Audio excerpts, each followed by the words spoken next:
जहां धर्म वहीं जीत, ये कहा जाता है। आप धर्म की जगह अधर्म की बात कर रहे हैं जो उपाध्याय जी। एक छोटा सा जवाब चाहूंगा, राहुल गांधी जी की बात को आप कम्युनिकेट कर सकते हैं। आपने मेरे सवाल का जवाब नहीं दिया। क्या राहुल जी की ये बात आप अपने वोटर को समझा पाएंगे कि योगी जी धर्म नहीं अधर्म कर रहे हैं? नहीं, देखिए पूरा देश देख रहा है। आपने देखा होगा चुनाव के वक्त किस तरह की भाषा, किस तरह मर्यादा, किस तरह की बात की जाती है, पूरा देश देखता है। अभी तो पिछले चुनाव में आपने देखा होगा कोई देश आज तक कोई ऐसा व्यक्ति जब चुनाव हो रहा हो कैमरा लगाकर कोई तपस्या करता है। तो यहाँ एक से एक छदमधारी योगी जी से कहा प्रधानमंत्री जी पर चले गए आप। हम योगी जी पे बात करते हैं ना अजय भाई। नहीं, जाना तो पड़ता है ना, जाना तो पड़ता है। देखा था ना कैमरा लगाकर, आपने भी देखा होगा, आपके भी कैमरे गए होंगे। और वो कैसे गुफा बनाया, आज तक वो गुफा दूसरी बार नहीं आया। ये दर्शा रहा है कि किस तरह के ये लोग कितने बड़े तपस्वी हैं और कितने बड़े पुजारी हैं। जहां तक योगी जी है, व्यक्तिगत तौर पर मैं कोई भी यदि भगवा वस्त्र पहनता है मैं सम्मान करता हूं। मैं तो मैडम का भी सम्मान कर रहा हूं जो अभी भाषा का उन्होंने प्रयोग। पर योगी जी को नहीं करते आप। पर योगी जी का नहीं करते आप। कांग्रेस पार्टी योगी जी का सम्मान नहीं करती, भले से उन्होंने गेरुआ पहना हो। नहीं, उस गेरुआ, हर गेरुआ वस्त्र का हम सम्मान करते हैं, लेकिन वसुधैव योगी जी का क्यों नहीं करते भाई? भाव की परिकल्पना इस भारत में है, यही हिंदू धर्म है। हम करते हैं हर उस भगवाधारी का जो सच में संत है, लेकिन भगवा पहन करके, छदम स्वरूप लगा करके और सर्वधर्म समभाव की जो परंपरा भारत की है उसको तोड़ने का काम करे और वसुधैव कुटुंबकम की अवधारणाओं को तोड़ने का। अच्छा शिवानी जी, एक दूसरे पर नहीं, मैं सबको मौका देता हूं। अजय उपाध्याय जी अब एक कदम आगे चले गए हैं। उन्होंने कहा वो संत है ही नहीं। अजय जी आपने यही कहा, हम हर उस संत की करते, मतलब योगी जी को आप संत की श्रेणी में रखते ही नहीं।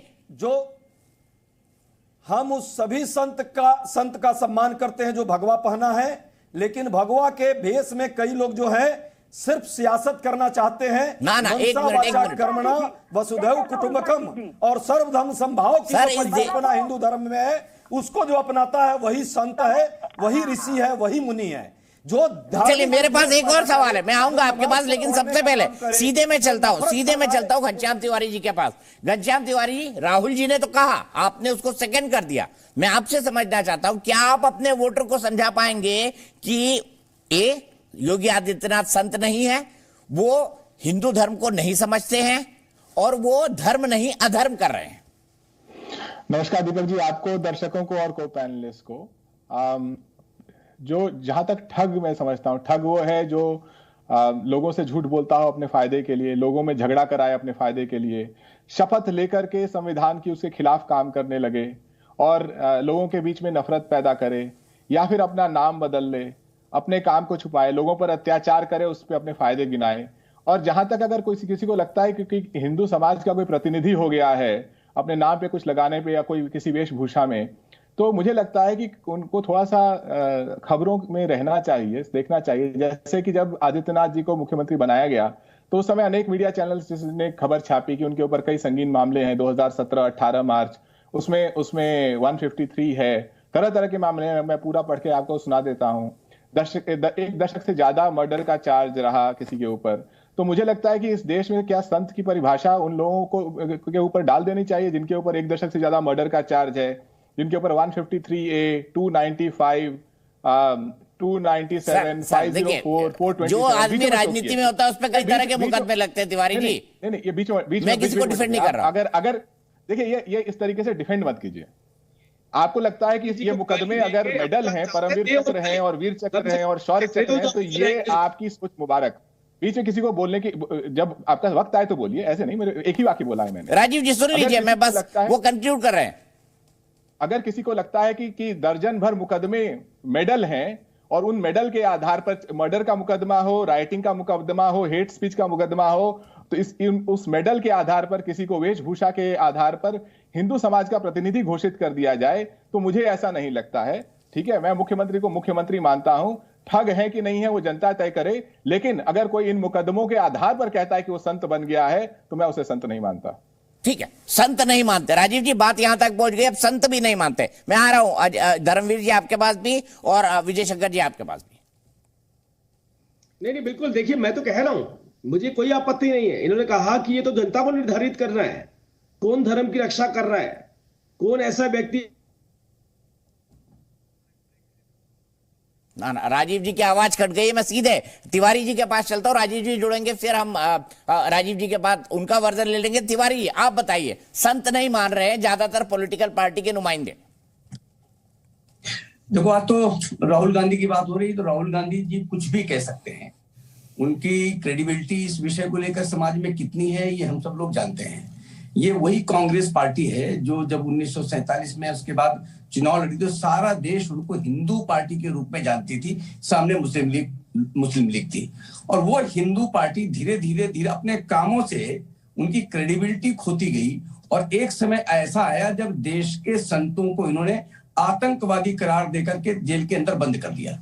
और आपने देखा दीपक जी की जब संतों को इन्होंने आतंकवादी करार दिया और हिंदुओं को आतंकवादी यहां तक कह दिया, तो 2014 में ये कहां चले गए। इसके बाद दूसरी बार जब चुनाव लड़ रहे थे तो आपने देखा कि इन्होंने हिंदुओं को कहा ये मंदिर में जाते हैं, ये लड़कियां छेड़ने जाते हैं। यानी हर बार एक इस प्रकार का प्रहार इन्होंने किया है। इस बार इन्होंने कहा ये ठग है, तो संतों को ठग कहा इन्होंने। एक योगी जी के लिए ठग नहीं कहा, इन्होंने संतों के लिए ठग कहा। और किसके लिए कहा? जिस योगी जी ने आज श्री राम जन्मभूमि में अयोध्या को अयोध्या बनाने का काम कर रहे हैं। काशी में काशी बाबा विश्वनाथ, आज वहां पर आप जाकर देखिए, उसकी भव्यता जाकर देखिए। आप अयोध्या की भव्यता जाकर देखिए, आप मथुरा में जाइए, उन हिंदू तीर्थ स्थलों को जाकर देखिए, जाकर जहां पर कायाकल्प किया है योगी जी ने, वो एक संत ही कर सकता है। उस संत पर इस प्रकार की टिप्पणी हिंदू समाज देख रहा है। और मुझे लगता है ये राजनीतिक पार्टी से हैं। राजनीतिक पार्टियां समाज में जाकर वोट लेती हैं और इनका परिणाम वोट में जब तब्दील होता है तब इनको पता चलेगा। एक बार 56 फिर 44, अब अगर संत ठग हो गए हैं तो इनको इसका परिणाम आगे आप दीपक जी देखेंगे। वोट वोट वोट, लोकतंत्र में वोट ही सबसे बड़ी ताकत होती है। क्या ये बयान घनश्याम तिवारी जी की पार्टी को या धर्मवीर जी की पार्टी को या फिर कांग्रेस पार्टी को वोट दिला पाएंगे? हम बात कर रहे हैं राहुल गांधी के उस बयान पर जिसमें उन्होंने कहा कि योगी आदित्यनाथ उत्तर प्रदेश में धर्म नहीं अधर्म कर रहे हैं। वो हिंदुइज्म को यानी हिंदू धर्म को समझते नहीं हैं। अगर समझते होते तो जो अधर्म वो कर रहे हैं वो नहीं करते। अभी अभी समाजवादी पार्टी के नेता तिवारी जी ने कहा, घनश्याम तिवारी जी ने, कि राहुल गांधी को वो संत नहीं मानते। सीधे धर्मवीर जी के पास चलता हूं। धर्मवीर जी आप मानते हैं?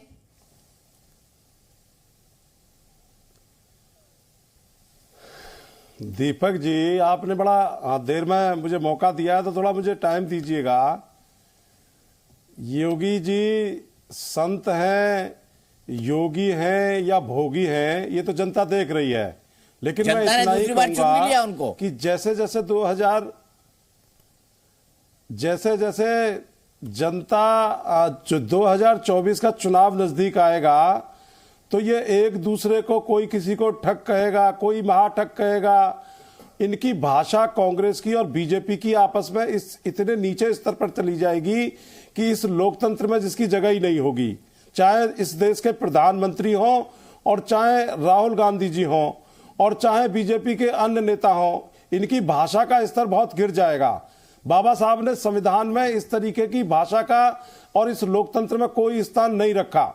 लेकिन आज दुर्भाग्य यह है कि जब योगी आदित्यनाथ हाथरस में बलात्कारी क्योंकि समर्थन में खड़े हो जाते हैं और एक दलित की बेटी को मिट्टी का तेल जला करके वहां पर डीएम आग लगवा देते हैं, जो उसको हिंदू रीति रिवाज से अंतिम संस्कार का भी मौका परिवार को नहीं देते हैं, तो ये एक मुख्यमंत्री का दायित्व नहीं होता और संत का दायित्व तो ये कभी नहीं हो सकता। ठीक है, आपने ये बात जो कही है काफी पुरानी है। उसके बाद चुनाव हो चुका है, दूसरी बार योगी जी जीत चुके हैं और आपकी पार्टी को कितनी सीट मिले हैं सब जानते हैं। नहीं, मतलब नतीजा ठंडर भोपाल है। मेरा सिर्फ ये तर्क है आपके साथ, तिवारी जी के साथ मेरा ये तर्क है। मुझे बोलने देंगे नहीं बोलने देंगे आप मुझे? नहीं, मुझे आप बोलने देंगे नहीं बोलने देंगे? सर मैं आप ही के सवाल के बारे में सेकंड का आप ही को बोलने दिया था धर्मवीर जी। मैंने नहीं, आप मुझे बोलने दीजिए पहले।